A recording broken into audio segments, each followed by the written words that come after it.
I was just going through our emails from our last conversation. It's been almost exactly 1 year since the last time I had you live on, or not live, but like on the channel because it was October. What were we talking about then?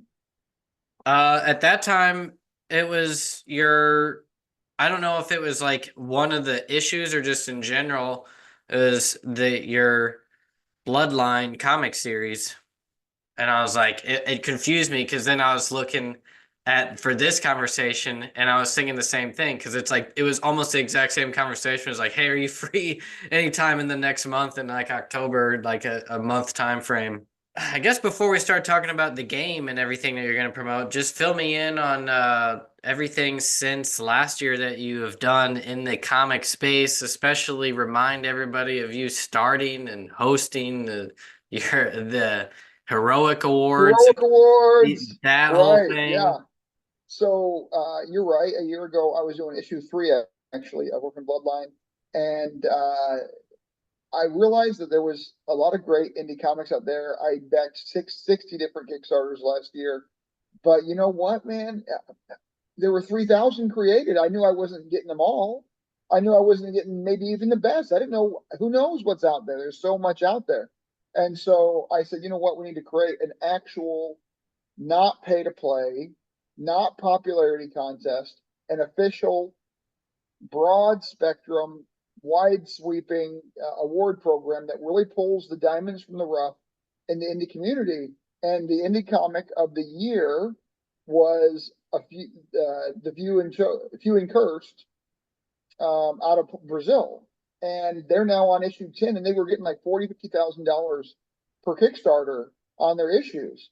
So they definitely are really making an impact. And the winners of each individual categories, whether it was best writing or best line art or best cover or whatever, these number one placements in the Heroic Awards, they're all featured in a graphic novel coming out in the holiday season now by Antarctic Press. So we got great sponsors that gave big money to the finalists. We had great traffic. We had 35,000 unique voters on the People's Choice Award.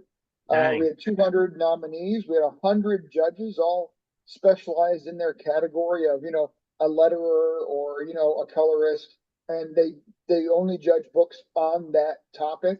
And so it's very specialized judging. It was all volunteer, but it was all professional players. And I was just really pleased and happy with how it came about. We were at C2E2 for our inaugural year, and you know what? It was a lot of work. So I'm glad there was some time, a break, the last 6 months. But we're now looking for books that came out in 2024, all the way from January to December 2024, can submit their books for next year's award ceremony. And I hope we get, hundreds again. Yeah, that's crazy that, I mean, you did all that basically from idea to reality within a very Six short period months. of time. Yeah. Yeah. Uh, what did it actually take to make it real? Like, did you basically create the website or get the team together? Like, what was, which came first, the chicken or the egg? Like, it seemed like Right. just the Yeah. next thing I knew, it was like the live ceremony. Whenever I was reaching out to people, it was like people were voting on it before people even knew that it was a thing yet. It was like Right. it was like an explosion. And the next Yeah. thing you knew, it was live. Yeah. So the first thing I did was form an advisory board because I knew I couldn't do this alone. And I knew I needed to have connections that would be in veins that I wasn't there in yet. You only have so much reach yourself. So we had great people like yourself, like Al Mega, uh, amazing creators and promoters and comic writers and line artists, and they were in our group, 15 advisors or so, that really just loved supporting this type of a movement. And that's the first thing that we did. Second thing we did was we messaged out to all of our contacts and got 100 judges, about 10 or so per category, and we got 200 entrants. We did that by scouring Facebook and just continually bombarding them in messages saying, "Hey, enter the competition," and we ended up getting hundreds there, and then it was snowballed when you had the judges and the entrants and the advisory board. Then it was just doing it. We were just had to do it then. So it took me about, I would say, 15 hours a week for about 3 months, maybe 20 hours a week sometimes, maybe 10 hours sometimes, but average about 15 of really focusing. But I'm a professional entrepreneur. They call us serial entrepreneurs. I've started multiple businesses, and so this was kind of old hat for me. But I just love the industry, the indie comics community. I love the energy of creation, the energy of new ideas. And I mean, now that I'm a traveling business guy, I consult businesses, and I'm always out on the road. And every time I go to, I always stop at local comic shops, always. And I found myself always going straight to, "Hey, do you have local comics? Hey, where's your indie section?" I don't even look at the Marvel DC stuff. I don't even look at it at all. It's just not. It's not interesting to me because I want to get crazy new stories. I want to get crazy new thought patterns and creations and worlds. And you just can't get that very well from the big two. So, I mean, Image does a good job. I like Boom. I like Scout. I like Dynamite. I like Mad Dog. Mad Dog, is that right? Mad Cave. Mad Cave. Well, Mad Dog is my hot sauce. That was my hot sauce because I'm also a sauce guy. So I'm sorry, Mad Cave. I got that confused with my hot sauce, but that's actually a compliment. It's a compliment. But yeah, these are great companies. I like them all, and the ones that are indie are bringing us just some amazing stories. It reminds me a little bit of, think of the stories that came out from manga in the 90s. They were just off the wall weird sometimes, and that would catch on in some obscure cult following. That's what indie comics is turning into now. You have these weird, off the wall stories, and you just can't get that from the big two. So that's why indie is I'm a fan. Yeah, I 100% am in the same boat. It's all indies for me now. Actually, I take that back. I'm starting to like feed in a little bit of older stuff that is like, because I Sure. never really got into anything mainstream, new or old. But I wanted Have you to read Have you read Planet Hulk? what? Have you ever read Planet Hulk? No. Planet Hulk is my number one favorite story in all of comics. I know people laugh at that because they're like, Hulk, oh, he's just a thug. In Planet Hulk, there's all the emotions. You've got to read it. And don't worry about watching the movies that they claimed were based off of Planet Hulk. That's just lies. Go to the graphic novel. It's 10 or 11 issues deep. It's a nice, thick graphic novel. You can get it on eBay for $15, and you will be so grateful you did. It is amazing. Planet Hulk. Yeah, okay. I can't give it enough praise. There's a couple of stories. And when I first got into comics, it was when I was 30 years old. I didn't read as a kid. I wasn't into it because I watched Batman on TV and it was like bang zoop, Yeah, and yeah. it just I didn't think that was my style. I wasn't. I mean, whatever, you can love those actors or you can love the pomp of it, but for me, I wanted to get into them when I was 30 because I was like, there's something there. I don't know what it is, but I'm going to find out what's there. What is comics about? And I looked up online and said, give me the best comic stories of all time.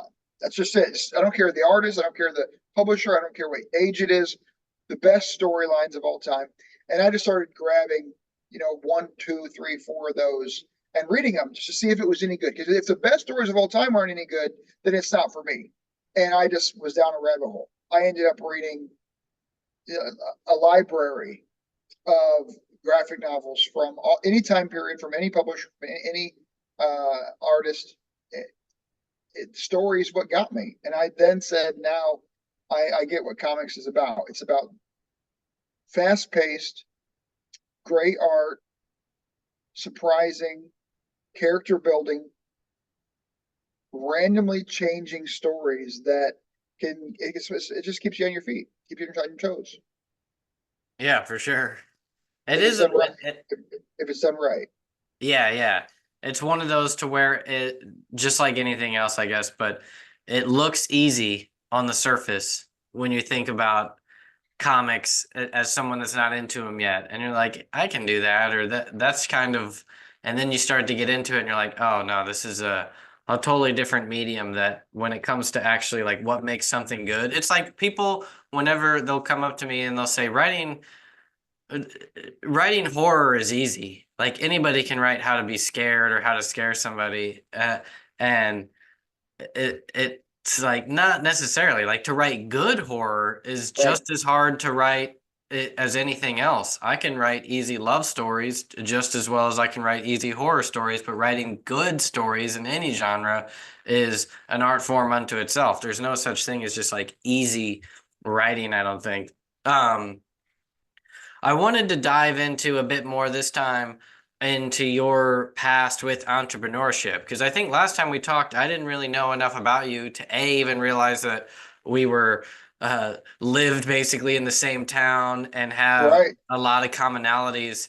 But since then, of course, we've met in person, we've worked together, and I know a little bit of your background. And but could you fill us in just a bit more of like, I think you taught at a university, and Yeah. what kind of businesses did you start, and what kind of stuff do you consult with now, and what's like your biggest projects that you're working on or have, at Yeah. least Yeah. in the Yeah. creative space?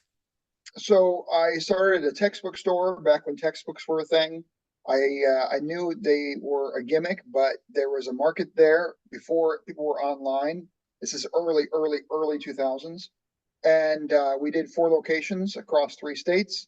Textbooks are now all online. It's all codes, and so we're gone with that. And I decided I was going to do a technology company and support entrepreneurship. So I wrote a textbook for college. I taught in the MBA program for 6 years, the entrepreneurship course. I built a software that matched entrepreneurs and mentors because I really wanted to support creators, which is probably why I'm into comics too, because there's so much creation involved. And then decided to open another retail store, and I did 7 locations of beer sauce shop. We did craft beer and artisan sauce when craft beer was just coming on the market. Sold out of all the games there and the flavor, and decided to take some time to do comics because I had some time, and created the Heroic Awards because why am I going to stop being an entrepreneur? I guess you always got to do something. But my wife told me, she says, Rick, you're doing these things, but you're not as happy working at home. You're not something's off, and she knew it.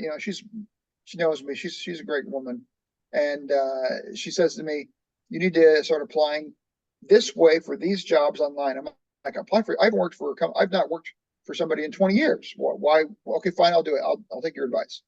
And I got lots of callbacks, which was great. It's not easy out there, it's not easy. But the one of them that stood out to me was the business consultant. So I'm a senior business consultant now. I go every week. I go to a new business and I'll help them with the problems they have. I'll stay there for a month, and then I'll go to a different place for a month.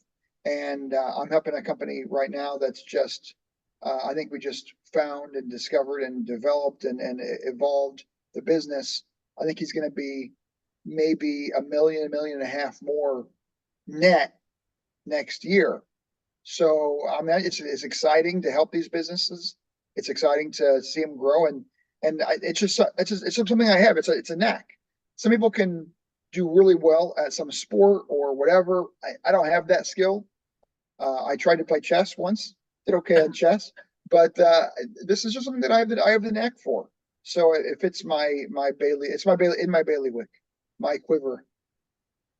That's awesome. If I, if I wasn't good at a sport and I had to choose another skill, uh, bu business would be probably at the top of the list of if I had a magic, if you could learn anything or be good at anything, and be like, well, if I could be good at business, that's a pretty, that's a good one that comes in handy. I mean, even if, especially with comics, wi-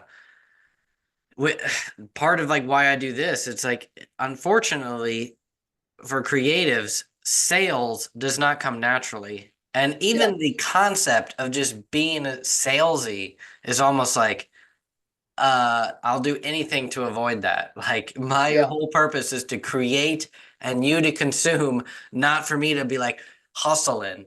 right. But in actuality, it's not. It doesn't have to be like that, and that's what I've learned in the past couple of years, as I've actually started becoming more business savvy myself. Yeah, Because whenever I started, I just saw it as like I'm an auteur, I'm a writer, like somebody I get agents handle everything for me. right, right. And now I've like almost flipped to where the writing aspect is almost like the laborious part. Like now I actually enjoy the like in fact I think I'm going to start my own publishing, like small press publisher at the start of next year. Uh, Sweet. I'll keep you in the loop on that. Yeah, yeah, yeah. I want to hear about it for sure. But so fill me in on this video game. So I reviewed the Right. contents that you gave me. Um, It looks awesome as far basically from my understanding, it's the equivalent to Mortal Kombat but with indie comic characters. And now how the indie comic characters got chosen to be a part of the game, I didn't review exactly how that came about or how it's going to happen or when it's going live, but Right. fill us in on what this is. Yeah. So in my third issue that you mentioned when we first got on of my Orphan Bloodline comic, I got a new artist. Halfway through. This stuff happens in indie comics. You got to switch them up sometimes. Not saying I love it. It's just part of the game. And Aries, my buddy of a year, we talked on social media for a year, and I really liked the guy. And he said, you know what? I'm doing a video game, and you're having me draw your characters, but maybe you can put your characters in my game. And I said, well, sure, it's fine. Take him and make him fight or something. I don't know. And he said, yeah, I'm going to do that. And he is ultra professional in his skill set and his in the detail he gives, his attention to his projects. He's really high level, very professional. And I knew it was going to look really good. So he took the character and he started asking his other buddies that he draws for or whatever in the past and got their characters gathered together and started building this video game that plays like Killer Instinct with like, the 85 combo hits. It plays like Mortal Kombat with the blood and kind of a little bit of the violence. It's really a high level production. Looks exactly It like, looks you know, really good. That a I was kind of five-star game. blown back by how professional the graphics and artwork was. Yeah, right now we're finishing up the demo of the actual live professional demo. What you've seen is all just in testing and in development. It's going to be super live, super professional demo, maybe in a week or so. But right now we have a lot of stuff on social media, so check us out. You can find any of the uh, video game tests that we've been putting out there through Aries' page, or you can find those on my page too. I mean, or I think the Heroic Awards page has a post about it as well. So it's out there. You can find it. Vigilante Combat. This is round one. This is a Kickstarter. We're launching it in about a month. And the it's you can go to the Kickstarter and find it and put your name down for notifications, which I highly recommend. Definitely get notified about it. We're gonna have um, 24 comic characters in it. I think indie comic characters, and there's some spots open, obviously, so that in the Kickstarter you can pick that tier and get your character, put in the game. So we have some spots open for that, and any creator out there who's listening and you want to put your character in a game, just help Aries with the cash to pay him to do it through that Kickstarter tier, and you're in. It's really great opportunity. But anyway, the Aries took our characters and asked us about skins, the costumes, asked us about how we wanted to have the character do a finishing move, or all these kind of details about the story and how we can introduce the character, or what have you. And he tried to really make the graphics feel like it was within our world in our comic. So that was really awesome. And then we have the 1v1, we have the 3v3, and we also have the arcade mode. So you go through the arcade mode like the old Street Fighter games, and you end up learning the history of each character at the end. And so we have that too, and that pulls the story from our comics right into the video game. It's just cool. It's super Uh, cool, yeah. Super Um, indie, super creative, and super professional. It's on Steam, the PC gaming platform. We're using the Unreal Engine 5, which is the high level graphics development.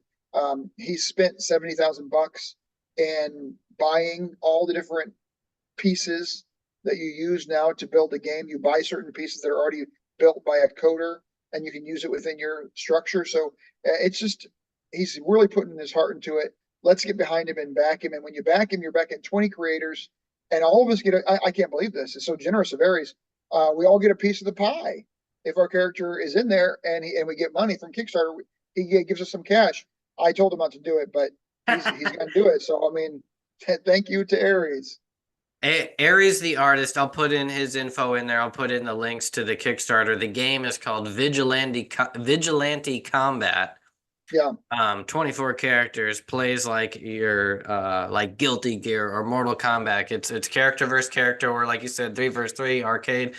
That's super awesome. And Unreal Engine 5, I think I don't know much about the full development of video games, but I think that in a if it can become popular enough, it can go on any platform. It can be playable Yeah. Steam, PC, PlayStation, Xbox.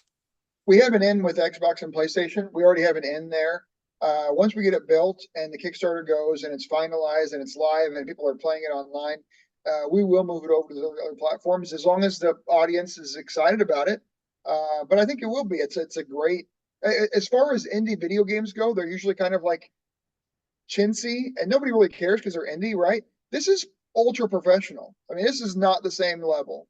Some of the characters that we have are AAA characters from the indie groups. Isaac Bell, his comic book Metal Shade, his character Vexa is in there. He is an amazing creator. His art is you can't get better than his art. It's the premium. Um, Chris Saloff, his comic book Crit, characters are Spectre and Samedi. They're both in there. Ryan Cummins from his comic book's called Reyna. That's the Viking with the axe, the girl Viking with the axe. You might have seen some of the posts on Uh-huh. Yeah. social. She's in there. Charlie McKelvey from his comic characters are Oh, Trash Panda. Spider Squirrel or yeah. Yep, Spider Squirrel. Those are in there. So we have some big names people know, and they're in the indie community and they're online. They're very active. Godsend from About Time Comics. My character is not as well known, but I'm just happy to be part of the team.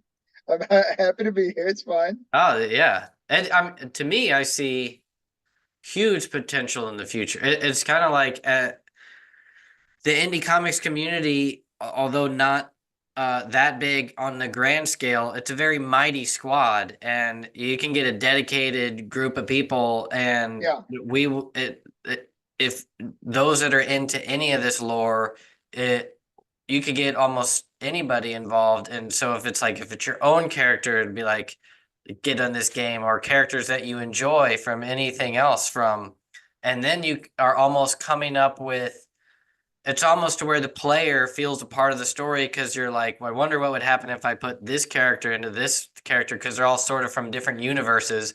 So whatever the writer comes up with, like their special moves or whatever, I know I see very interesting ways to go about it, and almost like to where you could do a Kickstarter every year or two, and it's just adding it, expanding the game universe of different characters that you can play and yeah, verse them all to where yeah, you could have a huge community of people arguing over, well, uh, how would this character do versus this character? Like you'd think it'd be an obvious slam dunk of, character A would kill character B, but in this video game world, it's up to I don't know. There's a lot of different avenues it could go, but that sounds really fun. I'm excited about this. So yeah, yeah. I'll put all the links in the description on that.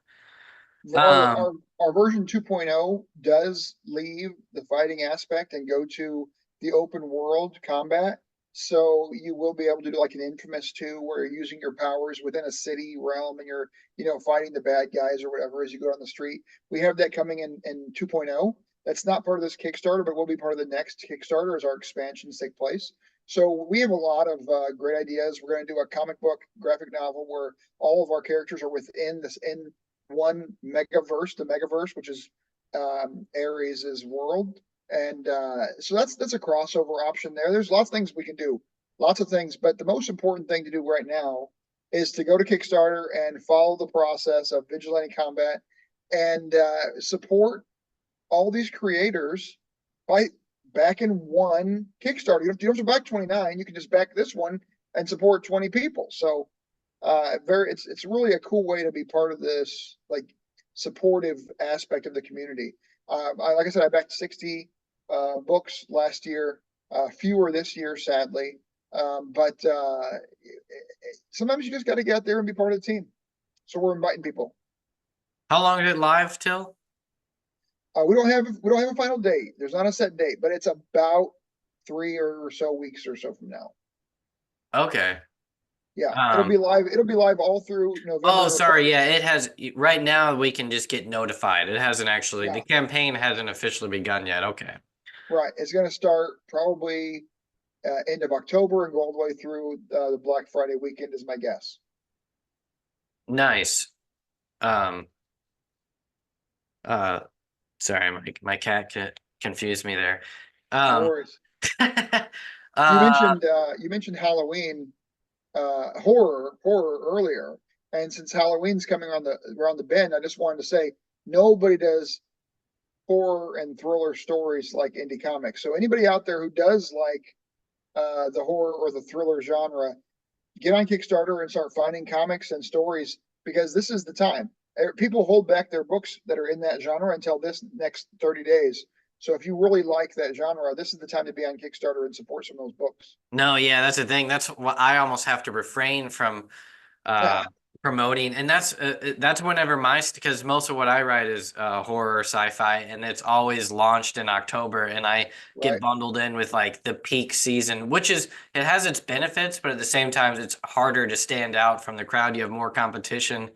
Uh Yeah, but yeah, so it's January is like I feel like a tougher month because you're coming right out of Christmas and everybody's kind of like they feel as if they've gone through their October spend, their Christmas spend, and then they're like a clean slate. It's not until the spring. So I've also tried to like promote things in January and February, and it's like a tougher draw, but at the same time, there's less competition. So anybody that's out there that is like that's what's interesting about Kickstarter is for some people, Kickstarter is their like daily social media. Like the same way some people scroll TikTok, there are other people that yeah, thankfully just scroll Kickstarter for the new thing that they want to back. And those people, they are our lifeblood. yeah.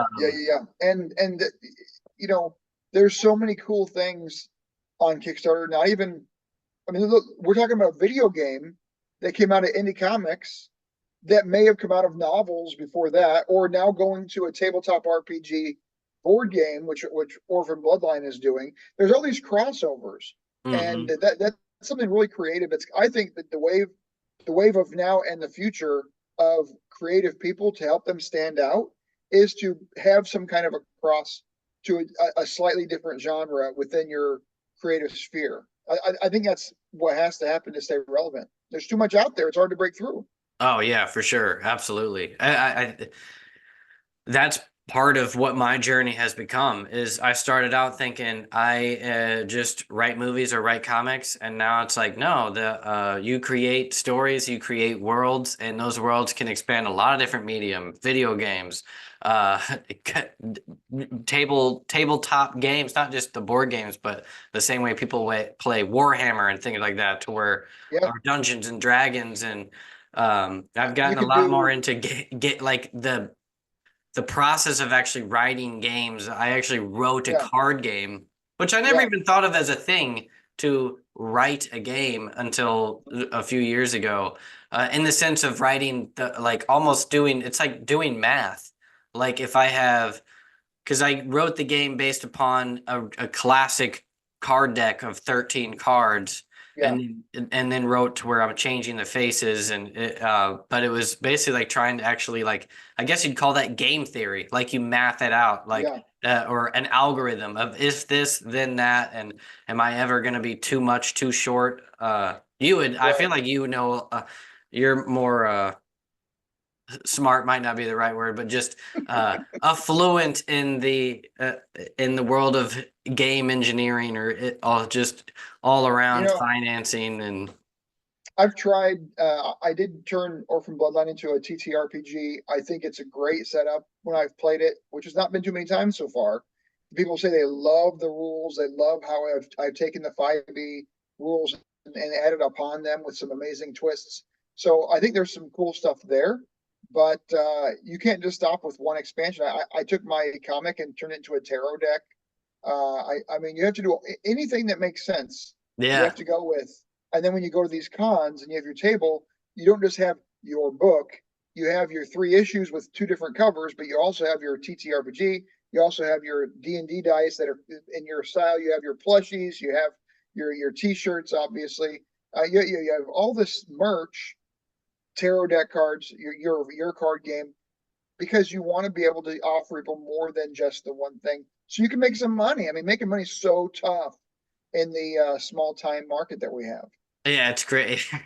Yeah, it's like the way to make money off something that's it's like you're selling something that's $4 that costs $3.40 to print. It's like I'm making 60 cents off these things or whatever. I've got to sell a whole lot of them in order to move any kind of needle, or Yeah, I have to bundle everything together to where it's like you get the comic that's actually just the what do they call that? The lead loss or the loss leader loss leader. that's just leading you into that's like that's but I really Yeah, want you to buy the $50 game or whatever. you Yeah, know, I had to learn all this stuff.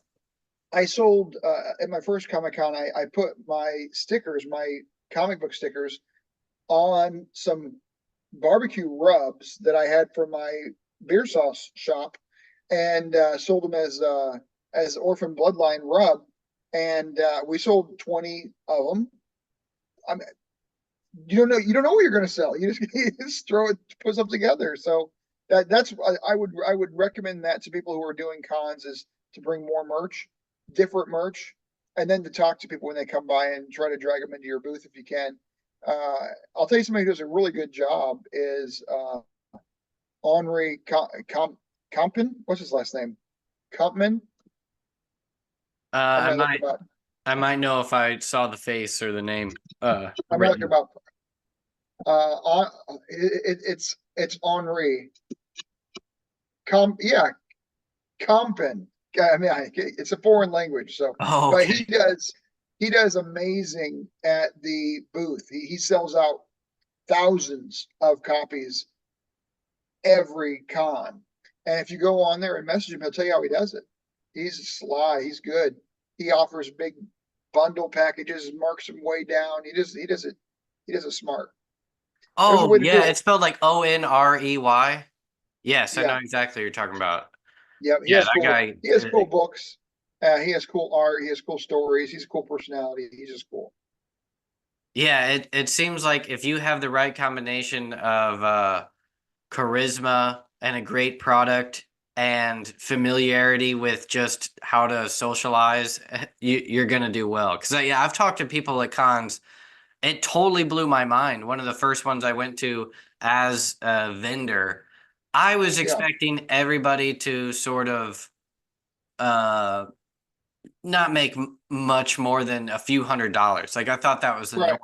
And then I was running into people that are like, no, I go to 24 cons a year and I usually make 5 to 6 thousand per convention. I'm like, what? Like I was like, that's like a huge salary. Or like to me it was like just totally blew my mind and they explained how they Right. did it.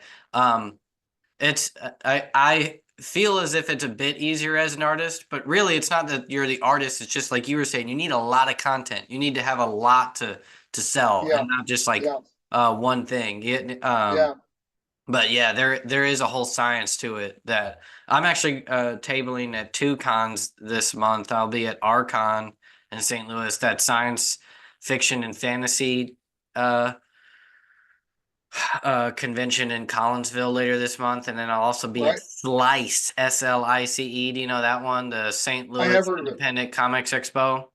Yeah. That actually brings me up to what I was gonna talk to you about before we go, because the one of the people on the board of the directors of Slice, her name is Steens, and she's a pretty well-known indie comic creator here in STL. Because she is now the writer and artist of a like a syndicated comic strip, like in the newspapers. Oh, Uh, and she also has some graphic novels that she's an artist for, and she's done a lot. But and she also is an editor in chief of Lion Forge, and she's been in this game for a wow. while now. But I was talking to her, and I brought up to her uh that you were thinking of doing your whole sort of South by Southwest in the St. Louis area that was going to be Right. called. Um, are you still planning on trying to do that? Maybe not this year, but next year? Like, is that still in the works at all, or is that?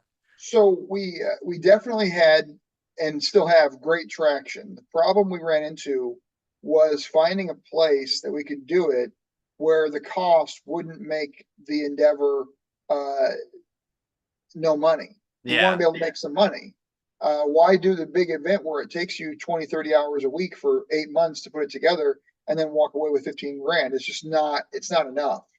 And there's too much upfront labor and cost and risk. So we couldn't find a venue that made any sense. We didn't want to start out at 500 people. We wanted to go for, you know, 10,000 people as our initial launch at least. And the venues for that are expensive. It just, we yeah, ran into a lot of entrepreneurial barriers. So we have paused on it. I got this new gig in May that I'm just loving and I make good money on it. So it's, I don't know, I kind of, I have the passion for it, but I don't have the time to dedicate to creating it. Maybe Max Hoven has the time.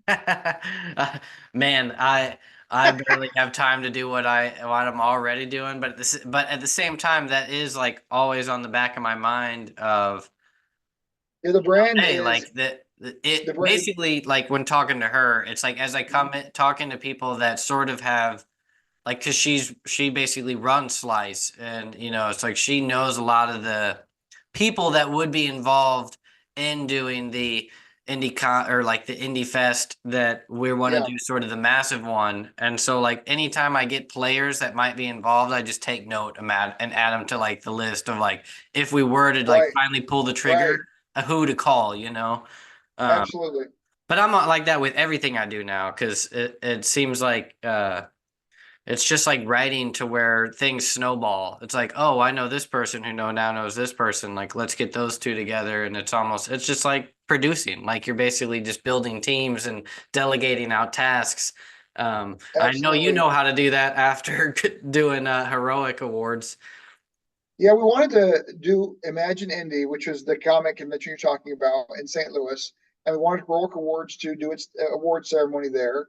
And we had the indie Beats creators in St. Louis for the Beats battle.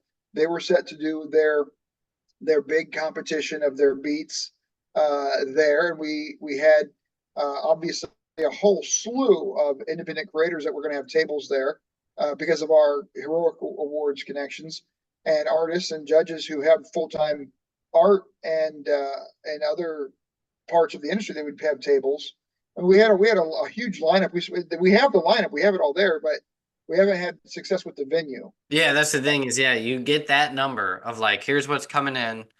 And then you're like, but it just doesn't make sense for what it's going to cost. Yeah, we had a collaborator from Peoria, Peoria Con, I think is what it was. We had lots of great people, but it hasn't materialized yet. I would love to do it. I don't have the time. We need an advisory board to run this. We need to have more people Yeah, involved. exactly. One person can't, it's too big. Yeah, it's too Uh, big. well, I think we've covered a lot of ground. What else do you want to talk about before we go? Vigilante Combat, the Kickstarter. Go to the Kickstarter and follow it. We need to get this video game going hot because this is kind of like the wave of the future. Like I was saying earlier, it's transferring the creative energies behind comics into another medium, so these creators can continue to be in the industry and make a little bit of cash and continue going. So that's one side. Number two, the game is just awesome. It looks so good. So we're gonna have a lot of fun playing it. Is there a video demo that the people can watch? If you go to any of 5 Facebook pages. Look up Okay. Vigilante Combat, you'll find it. Yeah. Okay. Uh, Okay. through Aries, through me, through Heroic Awards, you'll find them, and you can see the test runnings, and it looks awesome. Looks pro. But also, in about a week, we're gonna have the full demo, so it'll be out soon. Okay. Well, then I'll get those links from you, and I'll add everything before this goes live. It'll probably be a few days before I actually post this. It's Uh, in the drive that I shared with you. The videos are in there. oh, okay. I must have been through the previews. I just like saw them all as images. Perfect. Okay, I'll just get it all in the links then. All right. Well, thanks a lot, Rick. Till next time, and yeah, I'll keep you updated on my stuff. You keep me filled in on your end. Yeah, everybody who's watching, Max Hoven's the best. Best comics, best anchor on podcasts, the best St. Louis advocate. It's all he's Max. Max all in. Heck yeah. Thank you. Thanks for that shout out. I need a little bit of encouragement here. And once No, you again, for bet. everybody, Vigilante Combat, Rick Duree, Orphan Bloodline. Actually, what other comics do you have out? You have Orphan Bloodline 1, 2, and 3. And a world building manual, coloring book, tarot deck, D&D dice, and soon to come a TTRPG hardback. So that's months away, but still it's in the works. Do you have a website just for your comic stuff, or is it? Or orphanbloodline.com. Got it. Orphanbloodline.com. I'll put it on the page. Alrighty Thanks, then. man. Thanks a lot. See You ya. got it. See ya.